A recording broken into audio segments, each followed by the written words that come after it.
ఊపిరిపోసిన ఈ గడ్డ మీద మరో విప్లవం సృష్టించబోతుంది ఎల్బీ నగర్ గడ్డ. బీసీల ఉద్యమానికి వేదికగా మొదలవుతుంది. నేను ఎన్నోసార్లు అడిగిన అన్నని ఇందిరా పార్క్ దగ్గర పెట్టాలని అంటే ఇందిరా పార్క్ కాదు, ఎల్బీ నగర్ గడ్డ నుంచి స్టార్ట్ చేస్తే అదొక సంచలనాలకు కేంద్ర బిందువు అవుతుంది. కాబట్టి ఇక్కడి నుంచే ఉద్యమాలు జరగాలి. గతంలో తెలంగాణ ఉద్యమ మూమెంట్ కూడా శ్రీకాంతాచారి ఆత్మ బలిదానంతో మొదలైంది. కాబట్టి ఆ ఒక్క విప్లవం తెలంగాణ మారుమూల పల్లెల్లోకి పాకి అది ఒక ప్రభంజనంగా మారి తెలంగాణ సాధనకు కారణమైంది. కానీ దురదృష్టవశాత్తు నేడు సాధించుకున్న తెలంగాణలో దొరలు ఒక 10 సంవత్సరాల కాలం పాటు పరిపాలన చేసినారు. మళ్ళీ రెడ్లు ఆ దొరల చేతుల నుంచి రాజ్యాధికారాన్ని రెడ్లు గుంజుకున్నారు. ఆ రెడ్ల చేతుల నుంచి బీసీలు గుంజుకోవాల్సిన సమయం ఆసన్నమైంది. దానికి ఈ వేదిక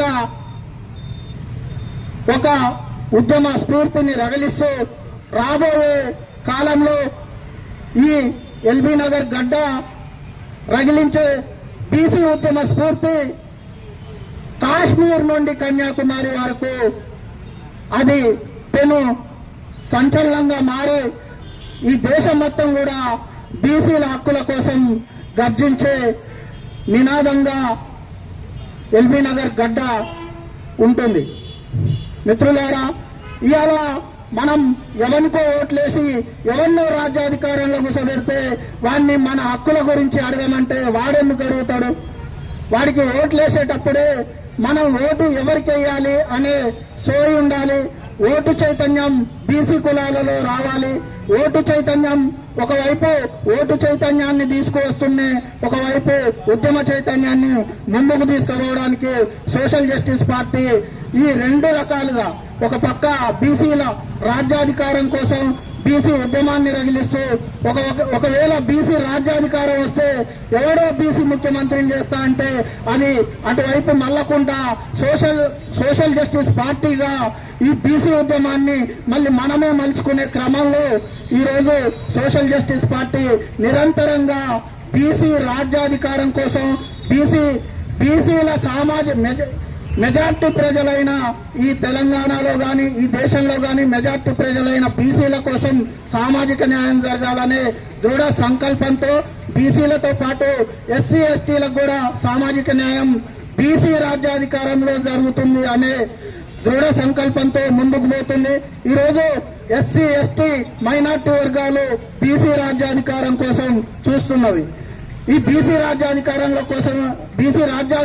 మాత్రమే మాకు సమన్యాయం జరుగుతుంది, మాకు అన్ని విధాలుగా ఇక్కడ రాజ్యాంగం పటిష్టంగా అమలవుతుందనే దృఢ నిశ్చయంతో ఇవాళ ఎస్సీ ఎస్టీ మైనార్టీ ప్రజలు బీసీలకు ఓట్లేసేందుకు మానసికంగా సంసిద్ధమైనారు.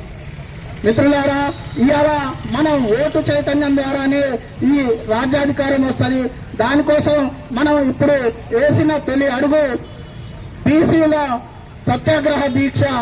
ఎందుకంటే కామారెడ్డి బీసీ డిక్లరేషన్ లో సమగ్ర కులగణన జరిపి 42% బీసీ రిజర్వేషన్ పెంచుతామని హామీ ఇచ్చిన కాంగ్రెస్ పార్టీ వారి యొక్క హామీని నమ్మి బీసీ ప్రజలు ఓట్లేసి ఇవాళ బీసీ కులాలు ఓట్లేసి రాజ్యాధికారంలో కూర్చోబెడితే 6 నెలలలోపు చేస్తామన్న కులగణన ఇప్పటి వరకు కులగణన చేయలేదు. ఒక జీవో జారీ చేసి వదిలేసిండ్రు ఎంపీ ఎలక్షన్స్ ముందు.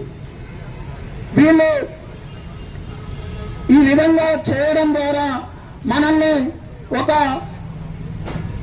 మనల్ని తీవ్రమైన నిరుత్సాహంలోకి నెట్టి స్థానిక సంస్థల ఎన్నికలలో బీసీలకు 42% రిజర్వేషన్ ఇస్తే వీరు రాజకీయంగా చైతన్యవంతం అవుతారనే దురాలోచనతో దానిని పెంచకుండా స్థానిక సంస్థల ఎన్నికలకు పోవాలనే కుటిల నీతితో ఈ ఆధిపత్య వర్గాలు ఉన్నాయి.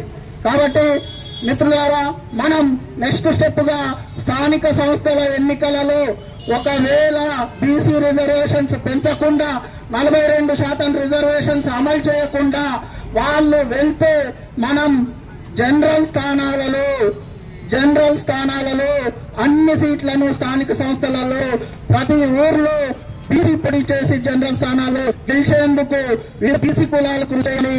అదే విధంగా కొన్ని గ్రామాలలో ఎక్కువ ఉంటే వాళ్ళకు వాళ్ళకు సర్పంచ్ పదవి ఇచ్చి మనం ఉపసర్పంచ్ పదవి తీసుకుందాం. ఈ విధంగా మనం ఎస్సీ ఎస్టీలతోటి కలిసి ముందుకు వెళ్తూ మనం పదవుల పంపకాలు చేసుకుందాం. ఒక ఎంపీటీసీ ఉంటది, జెడ్పీటీసీ ఉంటది, సర్పంచ్ ఉంటది, ఈ 4 పదాలు పంచుకోవడం మనం సక్సెస్ కాగలిగితే గ్రామంలో ఉన్న మెజార్టీ కులాలల్లో ఒకరికి సర్పంచ్ ఇద్దాం, ఒకరికి ఉప సర్పంచ్ ఇద్దాం, ఇంకో కులానికి ఎంపీటీసీ ఇద్దాం. మొత్తం గ్రామంగా మండలంగా యూనిట్ తీసుకుంటే ఇంకో దానికి జడ్పీటీసీ ఇచ్చి మనం ఒక పక్క వ్యూహరచన చేసుకుంటేనే ఒక ఇటు ఉద్యమాన్ని ముందుకు తీసుకుపోతుంటేనే బీసీలను రాజకీయ చైతన్యం, రాజకీయ ప్రాతినిధ్యం ద్వారానే బీసీల హక్కులు నిలబడతాయని మనం చాటు చెప్తాం. మనం రాజ్యాధికారమే కీ పాయింట్. మన రాజ్యాధికారంలో కూర్చుంటే మనం ఎన్నైనా సాధించవచ్చు. మనం కాంట్రాక్టర్లుగా, బిల్డర్లుగా, ఇంకా అనేకమైనటువంటి కంపెనీ యజమానులుగా, కంపెనీలు, ఇంకా ఇవి మీడియా అన్నిటినీ కూడా మన గుప్పెట్లకు రావాలంటే రాజ్యాధికారమే కీ పాయింట్.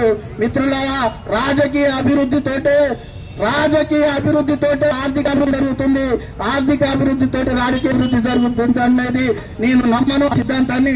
రాజకీయ అభివృద్ధి ఆర్థిక అభివృద్ధిని, మన కులాధిక అభివృద్ధిని చేయగలుగుతుంది. ధన్యవాదాలు అవకాశం ఇచ్చిన పెద్దలను.